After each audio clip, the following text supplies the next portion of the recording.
Ari, it's Toni from Fangirl Nation, and I have one of the authors here at San Diego Comic-Con. Could you please tell us your name? Hi, my name's Laura Bickle. It's nice to meet you. And she has written a book called Dark Alchemy. Could you tell us a little bit about your book? Well, it's sort of Stephen King's The Gunslinger meets Breaking Bad. It's about a woman who's a geologist who comes to a contemporary western town in Wyoming, and she's searching for her lost father. And what she finds instead are rogue alchemists, drug lords, undead cowboys, and a coyote familiar. Now, I read some interviews before that I believe you got the inspiration from going to Yellowstone Park. Is that correct? Yes. What was it about Yellowstone that really inspired you to write this story? Everything is really big out there. Big sky, big land, and there's something magical about it. And I really believe that settings should be a place when you're writing a book. So I really wanted to have a chance to use the Yellowstone area as a character in a book. Since it was Yellowstone that was your inspiration, does this give you more of a nudge to go somewhere else in the U.S. that hopefully you might get inspired? Any dream places you want to go to in the U.S.?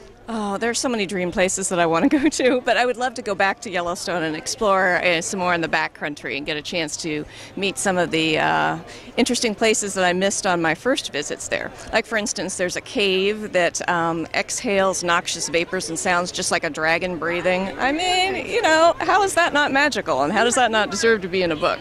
So what compels you to write stories about the supernatural? What draws you into this dark world? Well, as a little girl, I was always afraid of the dark and Me too. things under my bed. And I think that we all write about what scares us at some level. Now, is there a part of the cult that you kind of wish you were a mastery of? All of it? That would be awesome. I mean, I'll take anything.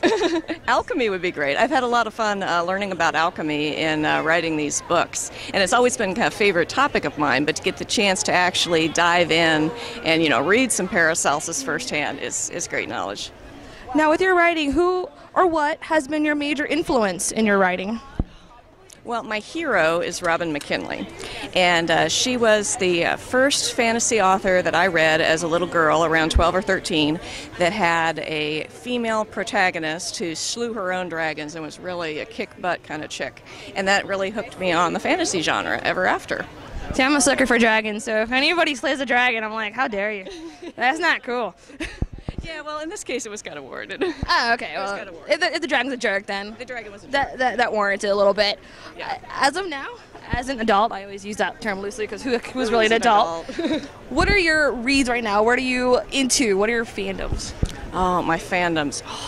Well, many. Well, that's a loaded question, I know. There are many. Wonder Woman. And actually, I know that this is kind of a bizarre fandom, but I have an almost complete collection of Masters of the Universe figures for the... That is not bizarre. that is really cool. I am actually quite jealous.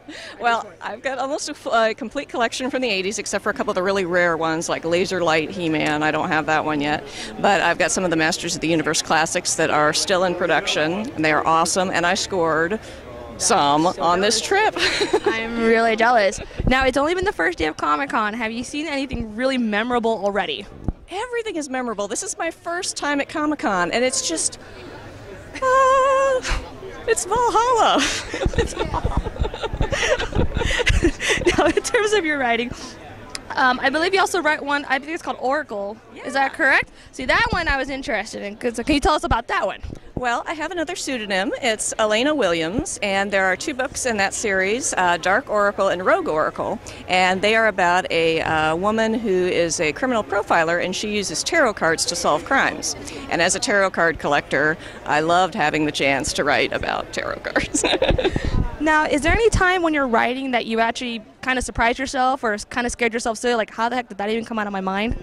What's really kind of fun is when I write before I go to bed and I'm really sleepy and I'm not really aware of what I'm doing, and then I wake up the next day and I read back on what I've written, and sometimes I don't remember at all what I did. But some of it turns out not half bad, and it gets kept. Now, if you could have your dream collaboration, whether alive or dead, who would you write with?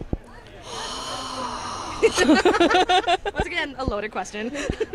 Yeah, I've got to go with Robin McKinley. She's my hero. Definitely. We got a person going, heck yeah. Now, how can people find you? How can people follow you? Well, my website is www.laurabickle.com. That's LauraBickle.com. And I'm also on Facebook and Twitter, and my links are there. And then what are your future projects? What can people look forward to? Well, I have a sequel to Dark Alchemy coming out at the end of October that is called Mercury Retrograde, and it's more fun with alchemists and all the badness associated with alchemy in the Wild West. So, now, anything else you would like to tell old or potential readers before we go? it's great to have the chance to meet you and come to Comic-Con. It is everything that you've heard that it was and more. Thank you very much.